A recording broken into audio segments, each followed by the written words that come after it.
my top 5 snowboard accessories so far this season. I've had the chance to actually test out a few different accessories, and yeah, I just wanted to share with you guys the ones that stood out the most to me. Yeah, I've been able to do a lot of riding, lots of power riding so far in Whistler this year. The snow's been good, and also some park as well. So yeah, I just wanted to quickly take you guys through this. I'm also doing this live, so if you guys have any questions, hit me up in the live chat portion. And after I go through my top 5, I'll get to some of your questions. So it'd be great to hear from you guys. And yeah, let's just jump right into it. So I'm gonna go from maybe the thing I'm like least like the I'm happy with all 5 of these, but I'm gonna start with like number 5 is gonna be like the one I'm pretty warm on, all the way to number 1 to the thing I'm like most excited about. So yeah, let's go.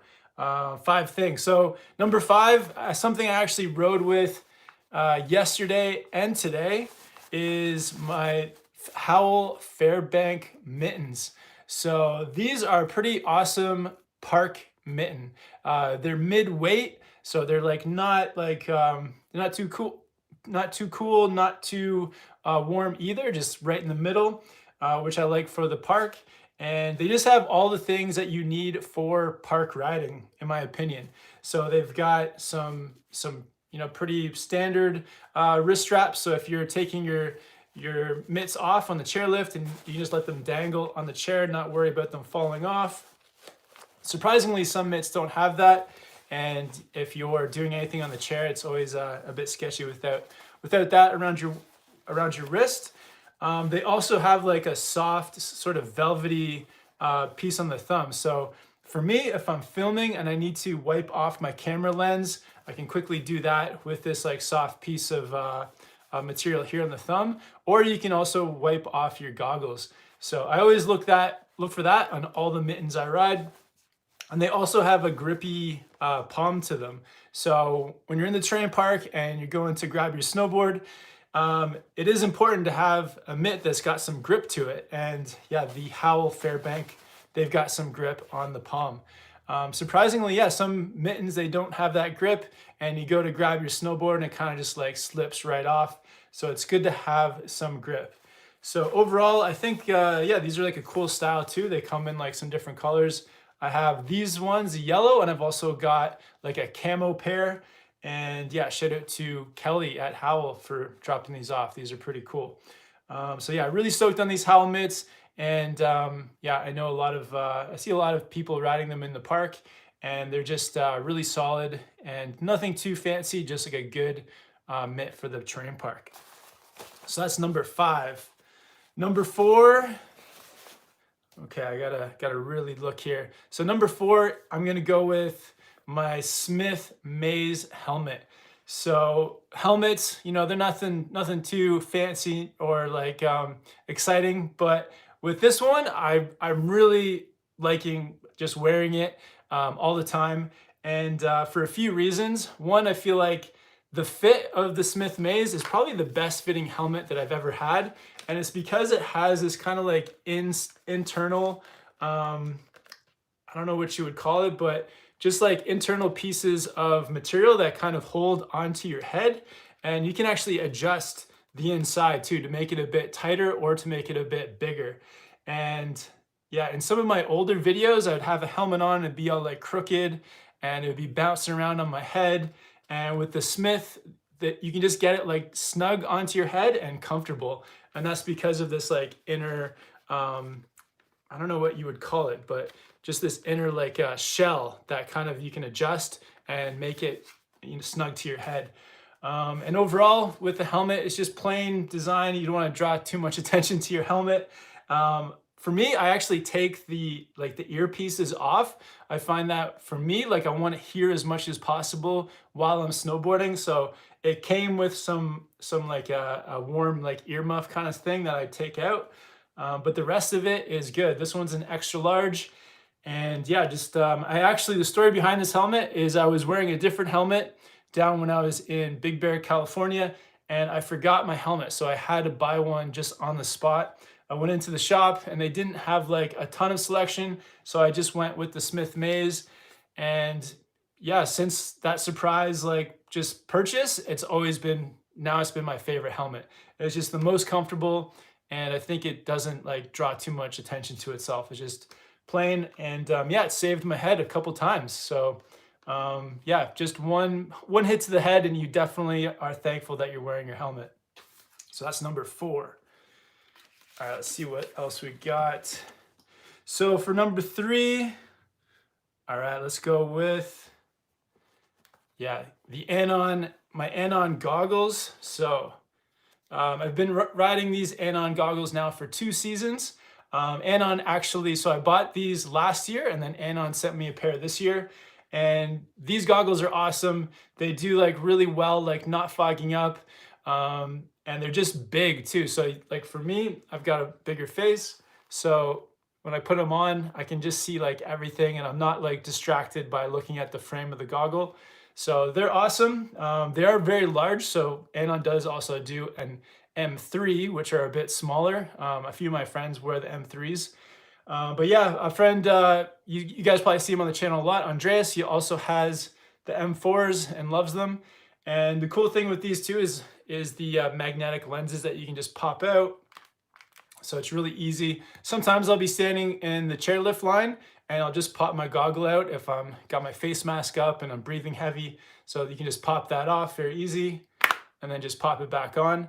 And Anon actually sent me out a few different lenses as well. So this one, this kind of blue tinted lens is it's sort of like right in the middle of sort of like a cloudy day, but not like overly sunny or not overly cloudy, just kind of like right in the middle. And then I've got a couple other lenses too. So this is one. I'll pop this out. And actually the goggle case is pretty nice too. It's like a good way to store your spare lenses. And you have the darker sunny day lens, which actually, I'm not sure if I've actually used this lens yet. We've had a lot of cloudy days, which has been good here in Whistler because it's brought the snow. But yeah, you got the cloudy day lens, which is, I think, pretty cool as well.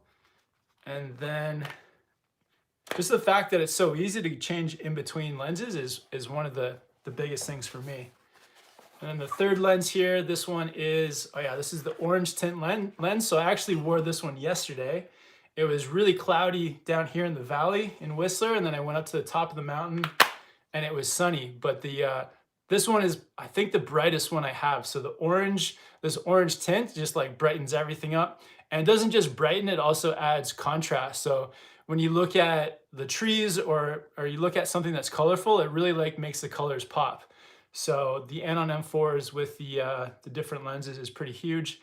But yeah, just a huge field of view. If these are too big for you, you can also go for the M3. But just the magnets popping in and out the lenses. And it also comes with a face mask that you can magnetize as well. I don't use the face mask just because I don't like having anything in front of my mouth while I'm snowboarding, so I don't really use that function of it, but I know a lot of people love that too. So, but yeah, these are definitely at the moment my favorite goggle. This is 2 seasons in a row wearing them, and the best goggles for me too, I think, are just the goggles that you don't think about. You're snowboarding, you're looking through them, you can see everything perfectly, and they're just not getting in the way. They're not getting fogged up. They're not getting they're not too like small, like you don't feel like you're looking through a tunnel. So I've been loving these Anons. All right, so that's number 3.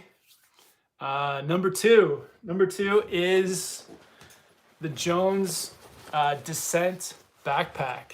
So over the years, I've been riding a lot of Dakine backpacks, and this is the first year I've picked up the Jones Descent.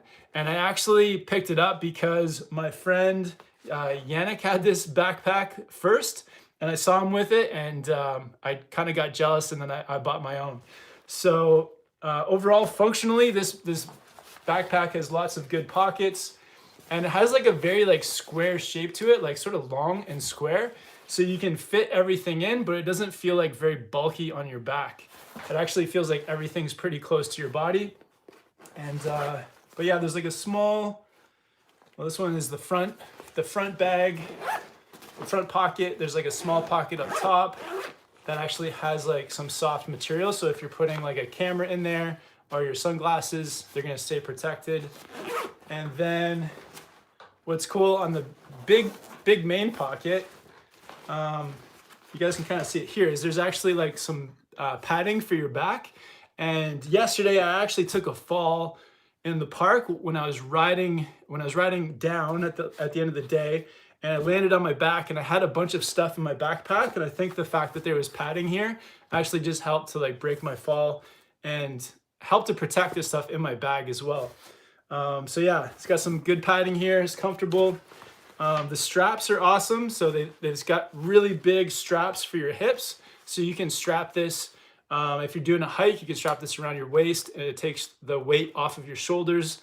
The hip straps, these are awesome. And they've got some space in here too. So you can throw like snacks in here or even like a small drink. But the best feature of this backpack to me is the helmet carry. So this thing pops out. You get that one clip in the corner, and then you can take your helmet and actually get your helmet onto your backpack. It's a little bit awkward to do holding it for the camera, but let's get it done here. And then it clips on right here. Come on. Oh, so close to getting the clip. All right. Yes, got it.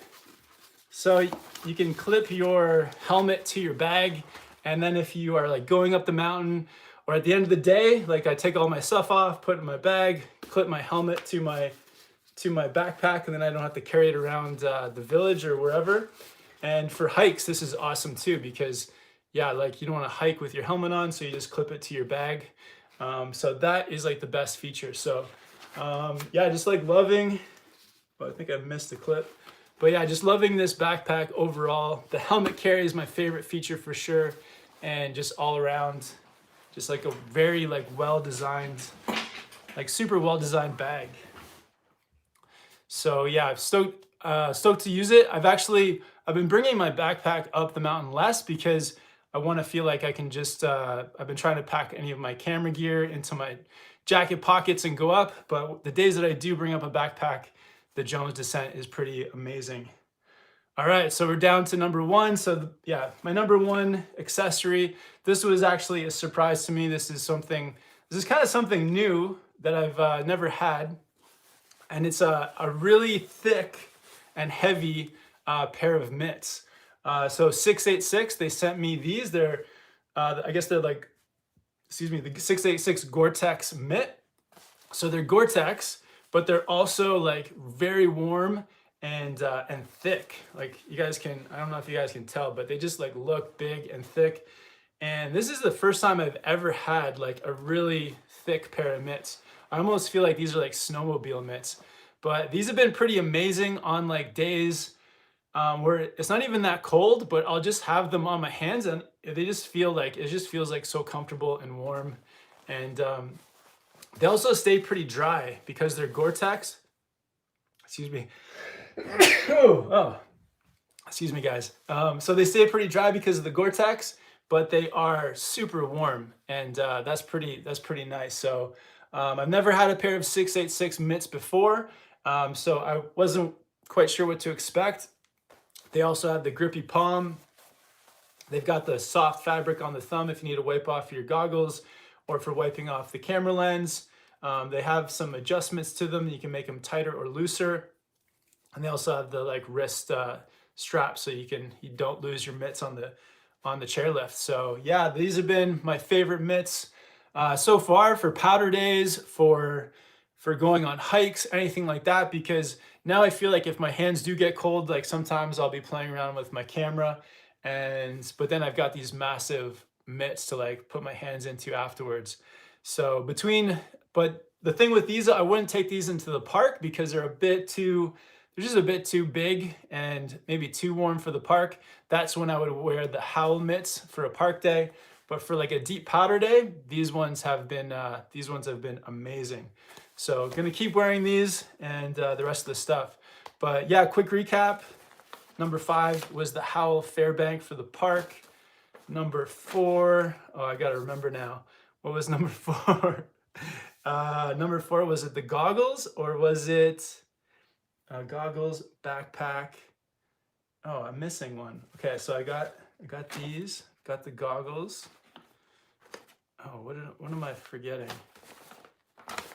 Oh well, maybe you guys will help me remember. But yeah, hope you guys like that list. Yeah, if you guys have any questions about this stuff, hit me up because yeah, it's been really fun. It's been really fun testing out this gear and just trying to share with you guys what I think is some of my favorite stuff.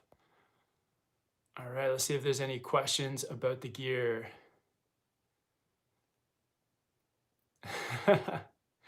Nard wants to know, explain the legend of Andreas's flappy jacket.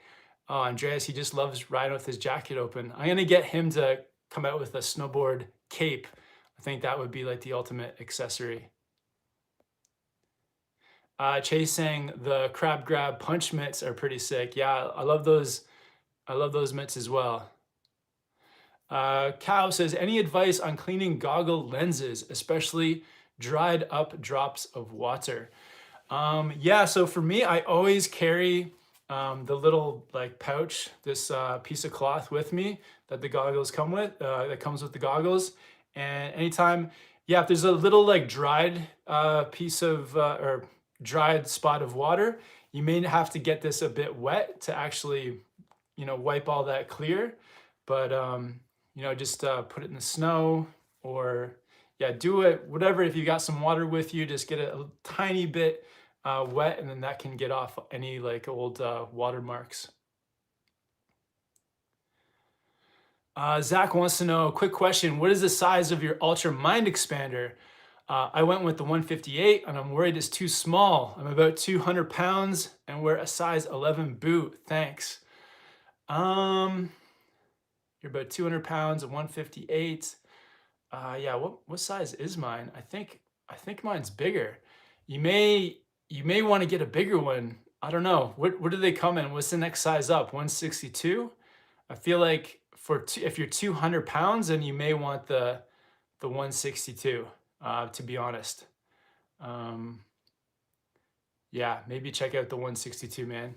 I feel like because I'm 180 pounds and I think I have the 159, so I'm like 20 pounds lighter than you. So maybe check out if you can exchange it for the bigger one. I think that could be the way to go. Connor wants to know, what is the best park trick for beginners? I think the best beginner park trick is an indie grab. It's backhand, grabs your toe side of your board in between your feet. And I think that's like a really good first trick on a jump. Jack saying, my boots feel uncomfortable, but they are the right size. Any suggestions? Jack, sorry to hear that, man. Well, what you can do is you can go into the store, maybe get them. They can maybe do some adjustments on your boot with like maybe a different, sole or different.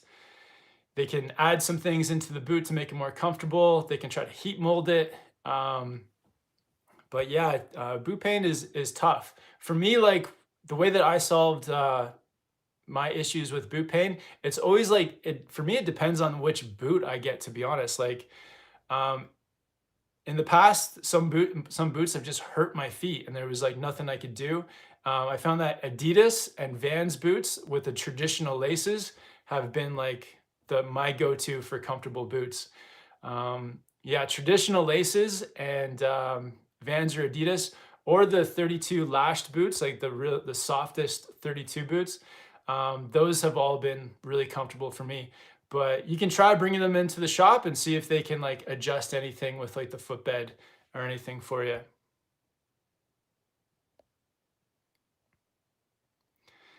Kay says, what is the best site to find the cheapest gear that is legit? Kays, maybe check out, so the shop that I go on most often is called Evo. So all the links to my gear actually go to Evo as well. So you can check that out in the description. But a lot of times if you want cheap gear, you can get the gear that they have left over from last season. So they have like an outlet section of the website, and you can get like some of last year's gear.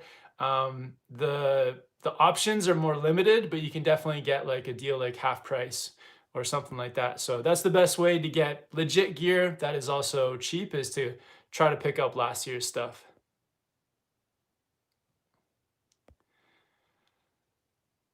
Alex says they did a hot mold of my boots. Nice. Yeah, that's one thing you can do, but yeah, if you're still getting boot pain or like feet pain, then man, there's not, yeah, you can see if they can do other adjustments too.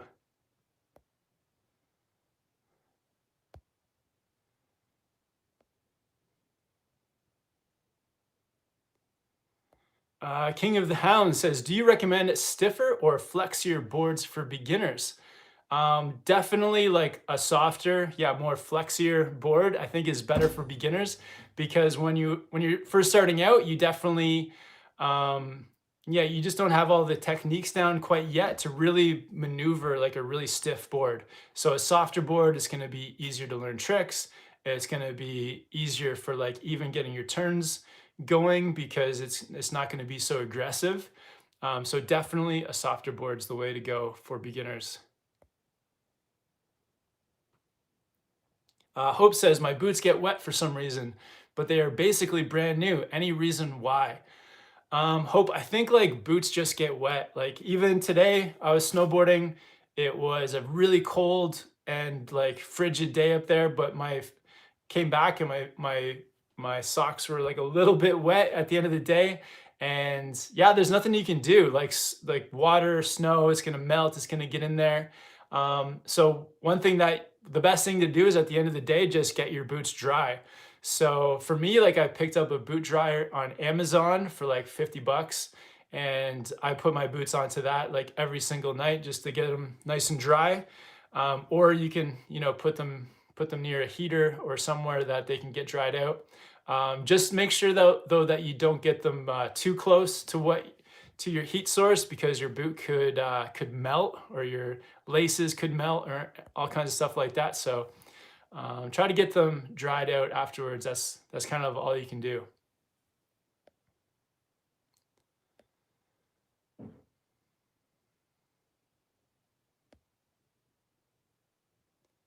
All right, lots of good questions here, guys.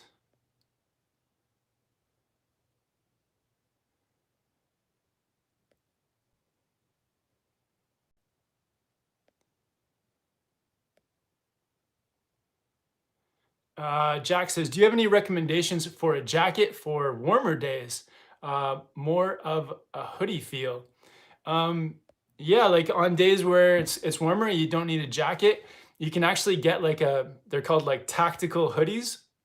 So they're hoodies that have like some waterproofness to them, maybe like a small amount. And yeah, just like maybe a little bit like oversized too, to keep the snow from like going up your back or anything like that. But yeah, just slightly oversized hoodies. That's what I would probably wear. So I've got like a 686 hoodie that's like a tactical hoodie, and yeah, it just has like a good breathable material that's like slightly waterproof, and it's gonna keep you warm. So just a good hoodie, I think, is the best thing on a non-jacket day. Chase saying, I got a Volcom riding hoodie and it definitely fits that bill. They're nice and long too. Yeah, a little bit of length keeps that like snow from going up your back for sure.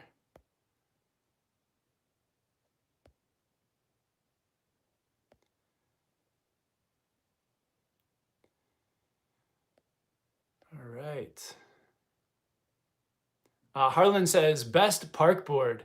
That's a tough call, man, because it depends on what kind of park you like to ride. So the park board I'm riding right now is the Capita Super DOA. And I like it because it's a bit of a stiffer park board, good for riding with some speed, hitting some larger jumps. But yeah, it kind of depends. Like some people prefer a softer park board. So yeah, there's lots out there, lots of variety for your style of park riding.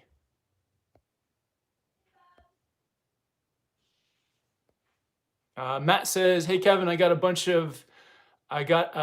last year, so I am on the final season of my current board. Is there anything I should take advantage of while using a smaller board?" Yeah, smaller boards are definitely better for like spins.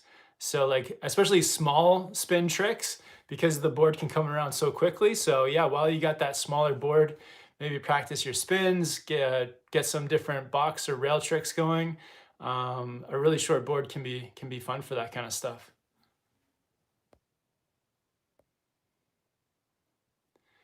Look, Lakota saying, "Is it expensive to live in Whistler?" Yeah, it's definitely more expensive to live here than other places. Groceries, rent, just buying things in general. Everything is like it's kind of got like a 20% resort tax on it. Everything's about 20% more expensive, except rent and like if you're gonna buy a house, that's like just way more expensive. Especially like if you're gonna buy a house someday, it can be pretty tough in a place like Whistler. Jeffrey's saying Burton step-ons, bindings or union bindings. I think it depends. If you want performance, I'd go for union. If you want the convenience with the step-ons of being able to like ride off the chairlift and just put your foot in, then step-ons. So it kind of depends on what is your priority. For me, I've got union bindings because I don't mind strapping them up, and I think they give you some like better performance.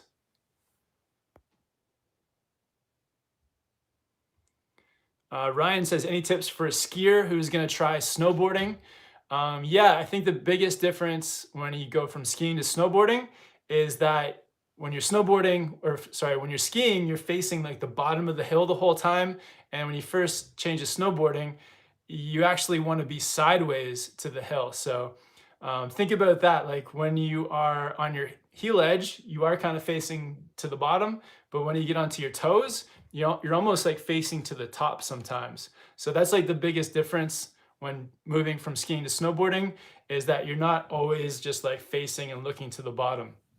So just keep that in mind as you're learning to snowboard.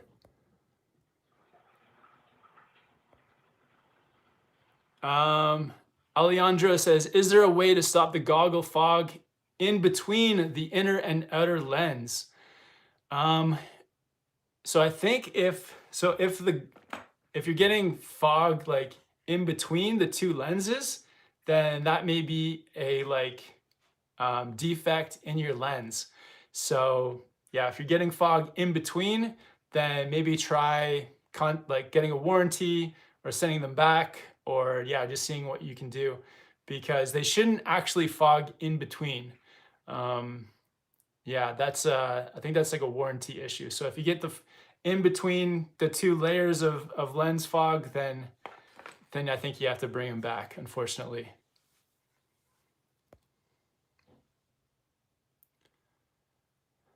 Poison says, "How old should a snowboard be until needing to be replaced?" I don't know. It all depends on how much you ride and how often and like how long of days you ride for and how much you beat up your gear. That probably determines it. You can definitely notice it though. Like for me, if I ride a board an entire season, especially if it's something like a park board, by the end of the season, it almost starts to feel like too soft and too like flexible, and like it's kind of lost its pop. So if you're riding and you feel like your board has changed and it doesn't have that same like pop that it used to have, then that's when you know it could be time for a new board. Vibbing says, "How often do you wax and sharpen your edges?" So I wax my board. It's good to wax it like every 3 or 4 times you go. But sometimes I'll wax it even more often if the snow is really good. So recently we had like a series of powder days in a row, and I was waxing my board almost like, yeah, every 2 days. The last really good powder day too, like I had waxed my board like that morning, and then scraped all the wax off right before going to ride, and it just made my like base like so fast through the deep powder. And some of my friends were kind of getting stuck and going a bit slower, and my board was just like a rocket. It was just taking off. It was actually, yeah, it was this board here, the Ultra Mind Expander. And yeah, having that like fresh wax on there just kept it really really fast. So it depends on how fast you want your board to be. And yeah, you could wax it every time you ride, but probably every 3 or 4 times.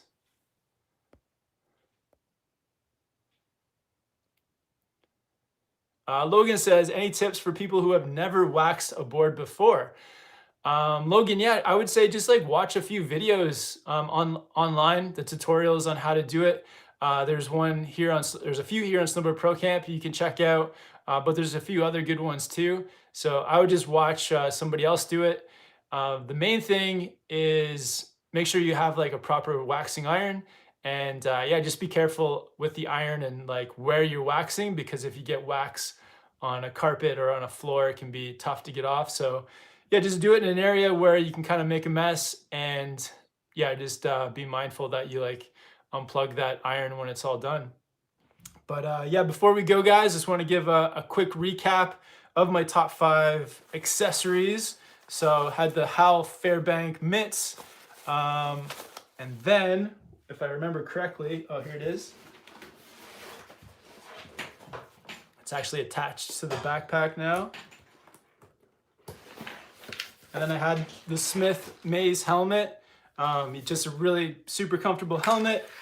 And so that was number 5. Number 4, oh yeah, then had the Anon M4 goggles with the spare lenses. And then next up was the Jones Descent backpack.